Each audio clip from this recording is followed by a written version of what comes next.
أعوذ بالله من الشيطان الرجيم بسم الله الرحمن الرحيم بسم اللہ الرحمن الرحیم انا جعلنا ما علی الارض زینۃ لها لنبلوہم ایہم احسن عملا وانا لجاعلون ما علیہا صعیدا جرزا۔ اس کا آسان ترجمہ سماعت کر لیتے ہیں، بڑی اہم گفتگو ہے۔ انا یقیناً بے شک، جعلنا ما علی الارض زینۃ لہا، ہم نے زمین پر موجود جو کچھ بھی ہے، زمین پر جتنی بھی چیزیں موجود ہے کا ان تمام کو زمین کے لیے زینت بنایا ہے۔ یہ زمین بنائی ہے اور جو بھی چیز ہے اس میں کا یہ زمین کو خوبصورت بناتی، زمین کے لیے زینت بنایا ہے ان تمام چیزوں کو۔ اچھا، زینت کیوں بنایا؟ اللہ تبارک و تعالی خود ارشاد فرماتا ہے ایہم احسن عملا، تاکہ ہم انہیں آزمائیں کہ ان میں عمل کے اعتبار سے اچھا کون ہے، نیک عمل کون کرتا ہے۔ اس لیے زمین کو زینت بنایا۔ دیکھو، زمین کو بنایا، زمین کو بنانے کے بعد خوبصورت کر دیا۔ یہ خوبصورت کرنے کا مطلب کیوں ہے؟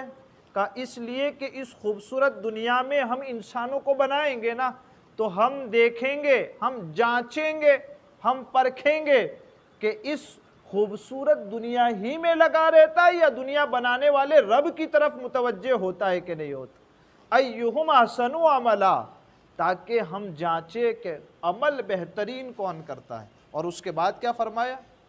خوبصورت بنا دیا نا، لیکن اب یہ ٹکاؤ نہیں ہے،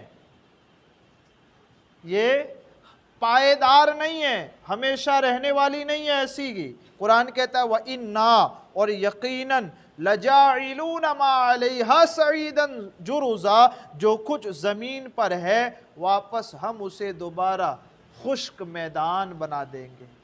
جیسے چٹیل میدان بنایا تھا نا، دوبارہ اسی طرف پھیر دیں گے ہم اس کو۔ تو یہاں جو مرکزی مضمون جو ہے نا سورہ کاف کا بنیادی مضمون وہ کیا ہے؟ کہ یہ جو زینت کا لفظ آیا ہے نا، وہ ہے زینت کا لفظ۔ یہ یہاں شروع میں پہلے رکوع میں بیان ہوا انا جعلنا ما علی الارض زینتاً، ابھی پھر درمیانی صورت میں پھر یہی لفظ آئے گا ترید زینت الحیات الدنیا، اور اس کے بعد جا کر پھر ایک مرتبہ لفظ آئے گا المال والبنون زینت الحیات الدنیا، یہ ہمارا مال، یہ ہماری اولاد، یہ بیٹے، یہ کیا ہے؟ کہ لوگوں سمجھتے نہیں یہ زینت ہے، یہ خوبصورتی ہے، لیکن اس خوبصورتی کو دیکھ کر اور اس خوبصورتی میں گم ہو کر کے رب کو مت بھول جانا۔ یہ بنیادی مرکزی مضمون ہے زینت۔ یہ دنیا کو بنایا، دنیا کو بنانے کے بعد سجایا، سجانے کے بعد ان میں انسانوں کو رکھا۔ اب انسانوں کو پرکھا جائے گا، جانچا جائے گا، ان کا امتحان لیا جائے گا کہ یہ جو مجھ پر ایمان لائے اب وہ کیسے ہیں، اور جو انسان بنے پیدا ہوئے وہ کیسے ہیں۔ کہ جو مجھ پر ایمان لاتے ان کی اصل حقیقت کیا ہے؟ قرآن کہتا ہے والذین آمنوا اشد حبا للہ، جو ایمان لاتے ہیں وہ اس دنیا کی تمام چیزوں کو دیکھتے ہیں لیکن محبت صرف اپنے رب سے کرتے ہیں۔ والذین آمنوا اشد حبا للہ، ایمان جو لاتے ہیں نا ان کی بنیادی صفت کیا ہے؟ کہ وہ صرف اور صرف اپنے رب کو چاہتے ہیں، ٹوٹ کے چاہتے ہیں اپنے رب کو۔ یہ چیز بتائی گئی ہے۔ کہ دوسرا یہاں ہم درخت دیکھتے ہیں، یہ سونا، چاندی، جواہرات، ہیرے، ڈائمنڈ، کوئلے کی کھانے بڑی بڑی، یہ بڑے بڑے سمندر ہیں، یہ جو کھیت لہلہاتے ہیں، عجیب عجیب قسم کے پرندے ہیں جو چہچہاتے ہیں۔ کہا یہ سب کیا؟ یہ سب زینت ہے، یہ سب کو ہم ختم کرنے والے ہیں. یہ ساری کی ساری چیزیں امتحان کے لیے بنائی ہے ہم نے, دل لگانے کے لیے نہیں بنائی ہے. آج ہمارا اور آپ کا مسئلہ تھوڑا الٹا ہو گیا. مومن ہونے کے بعد چاہنا رب کو تھا, مومن ہونے کے بعد محبت رب سے کرنی تھی, لیکن صرف اور صرف دنیا سے محبت رہ گئی ہماری. مقصود رب کی ذات, مطلوب رب کی ذات, محبوب رب کی ذات, یہ ہونی چاہیے تھی, لیکن سب کچھ مطلوب کا دنیا, مقصود کا دنیا, محبوب کا دنیا, اور اس کے نتیجے میں کا معبود وہ بھی دنیا. اللہ اکبر. کیا انسان پیسے کے لیے ہر کسی کے آگے نہیں جھک جاتا ہے؟ کہ یہی تو ہے کہ دنیا کو محبوب بناتے بناتے اس درجہ گر گیا کہ اس دنیا کو معبود سمجھ بیٹھا ہے اب انسان. سمجھ رہے ہیں؟ تو کہا یہ چیز نہیں آنی چاہیے. کہا تم دیکھتے نہیں ہو کہ اسی درخت کو تم کسی موسم میں ہرا بھرا دیکھتے ہو, اور جب وہ موسم جاتا ہے تو ہم اسے سکھا کر راکھ کر دیا کرتے. کیا تم کھیتوں میں نظر نہیں دوڑاتے ہو, دسمبر و جنوری میں خوب لہلہاتے ہیں کھیت, لیکن جب مئی جون آتا ہے تو وہی بنجر زمین نظر آتی ہے. کہ ان زمینوں کو نہیں دیکھتے کہ کسی وقت میں وہ ریگستان تھی لیکن آج وہ آباد ہے. کہ یہی ہے دنیا کی حالت, آج اس میں زیب و زینت و خوبصورتی تمہیں نظر آتی ہے, لیکن کل اس کو ہم ختم کر دیں. تو اس میں نہ پڑنا, اس کی محبت میں نہ چلے جانا. اس کی محبت میں چلے گئے, اس کا جواب جیسا کہ سمجھتے ہیں نا آپ, کیا بچہ پیدا ہوتا ہے تو ایک کان میں اذان ہوتی ہے, دوسرے کان میں تکبیر ہوتی ہے, لیکن جماعت کھڑی کب ہوتی ہے؟ کہ جب وہ دنیا سے جاتا ہے تب جماعت کھڑی ہوتی ہے نا. یہاں وہی چیز ذکر کی گئی ہے کہ یہ دنیا زینت بنائی ہے پہلے رکوع میں. اس دنیا میں آ کر کے رب کو مت بھولنا. اگر رب کو بھول گئے تو اس کا نتیجہ 12ویں رکوع کے اندر آئے گا. قُلْ هَلْ نُنَبِّئُكُمْ بِالْأَخْسَرِينَ أَعْمَالًا الَّذِينَ ضَلَّ سَعْيُهُمْ فِي الْحَيَاةِ الدُّنْيَا وَهُمْ يَحْسَبُونَ أَنَّهُمْ يُحْسِنُونَ صُنْعًا. جو ہم نے جمعہ میں بھی بیان کیا کہ وہ لوگ جن کی کوششیں نری دنیا کے لیے رہ گئی, کہا یہ کیا ہے؟ کہا سب سے زیادہ دنیا میں خسارہ اور نقصان اٹھانے والے یہی لوگ. نہیں دیکھتے مولانا اپنے پاس کچھ نہیں تھا, آج اپنے پاس 2 گاڑیاں ہو گئی. اپنے پاس کچھ نہیں تھا, 4 گاڑیوں کے مالک ہو گئے. اپنے پاس کچھ نہیں تھا, فیکٹریاں ہماری ہو گئی. یہ سب کیا ہے؟ یہ سب کیا ہے؟ یہ سب یہی ہے کہ اس دنیا کی زیب و زینت میں ایسے محو ہو گئے کہ اب رب کی ذات تمہیں یاد نہیں, قبر کی سختیاں یاد نہیں رہی, قیامت کی فکر نہیں یاد رہی. یاد رہا تو یہ کہ ہم کتنے آگے بڑھے اس دنیا میں. بس کسی کا بھی اٹھا لیجیے, چاہے کسی پیر صاحب سے, چاہے کسی مولانا صاحب سے, چاہے کسی عام انسان سے.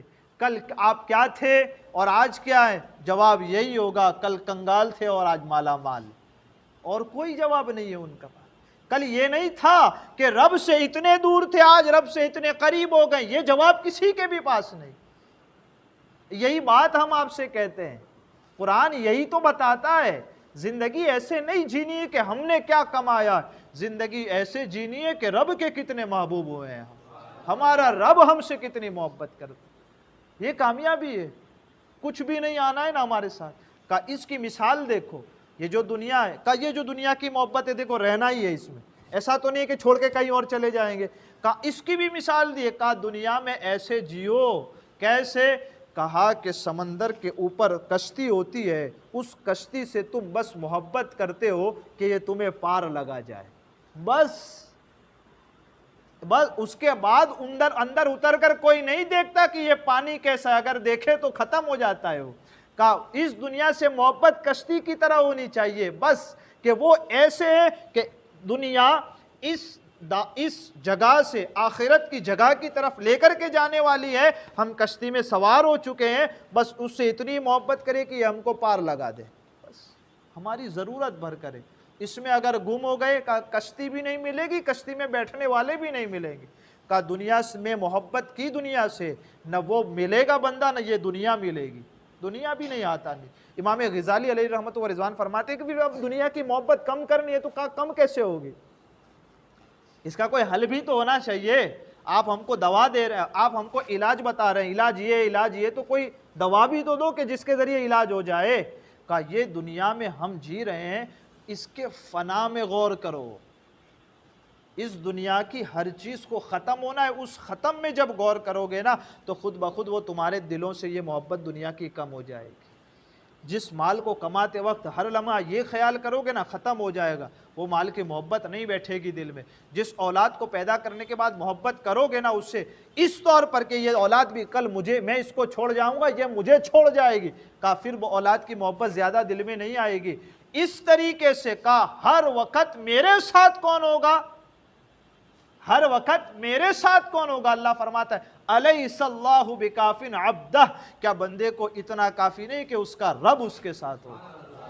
بس یہ چیز ہو اس کے پاس کہ ہر لمحہ فکر میرا رب میرے ساتھ کا، بس اگر یہی ہوگا تو زندگی کٹ جائے گی۔ قبر میں پہنچے گا تب بھی آسانیاں، قیامت میں پہنچے گا تب بھی آسانیاں، حساب و کتاب میں بھی آسانیاں، اور رب اپنے انعام و اکرامات سے نوازے گا۔ یہ چیز ہوگی تو اس لیے یہ مرکزی چیز ہے اس صورت کی کہ یہ زینت ہے کا لفظ، اور اس کے زینت کے سامنے امتحان ہے ہمارا اور آپ کا، کہ اس کی محبت کم ہو۔ ایک واقعہ ہے جو آخر میں مثال کے طریقے سے سمجھایا اس کو، کہ یہ دنیا کیسے سمجھیں گے؟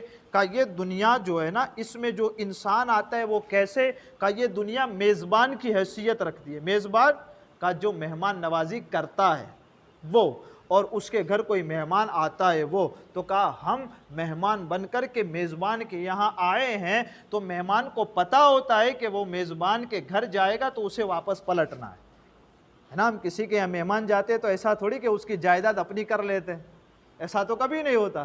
ہم اس کے گھر کچھ دن رکتے ہیں پھر واپس چلے آتے ہیں۔ امام غزالی کہتے ہیں یہ دنیا کی جو مثال ہے وہ میزبان کی طرح ہے، اور ہم مہمان ہیں، یا آئے ہیں اور واپس چلے جانا ہے۔ اب سوال پوچھا عقل مند مہمان کون ہے اور بیوقوف مہمان کون ہے؟ تو امام غزالی علیہ رحمت و رضوان اس کا جواب دیتے ہیں کہ عقل مند مہمان وہ ہے جس کے سامنے جب وہ جو میزبان کے یہاں آتا ہے تو میزبان اس کے سامنے اچھے اچھے کھانے رکھتا ہے، قالینیں بچھاتا ہے، سونے اور چاندی کے پیالے آتے ہیں، قسم قسم کی نعمتیں آتی ہے، تو وہ عقل مند مہمان کیا سمجھتا ہے؟ بس یہ کھانا ہے اور ختم ہو جانا ہے، پھر مجھے اس کا شکریہ ادا کر کے یہاں سے واپس چلے جانا ہے۔ جب پوچھا بیوقوف مہمان کون ہے؟ کہا یہی ہے بیوقوف مہمان، جب اس کے سامنے ہزاروں قسم کے کھانے آتے ہیں، انعامات آتے ہیں، سونے چاندی کے پیالے آتے ہیں، وہ من من میں سوچتا ہے کہ یہ تو سب کچھ اپنے ساتھ لے کر کے جاؤں گا۔ کہا یہ بیوقوف ہے مہمان، یہ والا بیوقوف ہے کہ جو دنیا کی نعمتیں دیکھتا ہے اور سوچتا ہے یہ سب میری ہیں، میرے ساتھ آنے والی ہے۔ عقل مند مہمان وہ ہوتا ہے جو اس دنیا میں رہتا ہے، چیزوں کی طرف توجہ نہیں کرتا، کہا یہ تو میرے برتنے کے لیے چیزیں پیدا کرنے والے رب کی طرف توجہ کرتا ہے، اس کا شکریہ ادا کرتا ہے، مولا تو نے زندگی دی، تیری مرضی کے مطابق زندگی گزاری، تیرا احسان، تیرا شکریہ، اب یہ جان تیرے ہی طرف آتی ہے، انا للہ و انا الیہ راجعون کہہ کر اس دنیا سے چلا جاتا ہے۔ یہ عقل مند مہمان ہے۔ اور بے وقوف مہمان اس دنیا میں آ کر کے ہر چیز کو اپنا سمجھنے، کہا یہ میرا ہے، یہ زمین کا میری ہے، یہ مال کا میرا، یہ اولاد کا میری، یہ سب میرا ہے۔ کہا وہ بے وقوف ہے جو یہ کہتا ہے، عقل مند وہ ہے جو استعمال کر کے کہتا ہے یہ سب میرے رب کا ہے، اور مولا میں بھی تو تیرا ہوں، اور مجھے تیری ہی طرف پلٹ کر کے کل آنا ہے۔ تو ہماری زندگی تھوڑا سا اس طریقے سے ہو، اللہ تعالیٰ اس طریقے پر ہمیں اپنی زندگی گزارنے کی توفیق عطا فرمائے۔ ہمارے کہنے آپ کے سننے میں عمدن سہون کوئی خطا ہوئی ہو، اللہ عز و جل اپنے حبیب کے صدقے اسے معاف فرمائے۔ استغفر اللہ ربی من کل ذنب و اتوب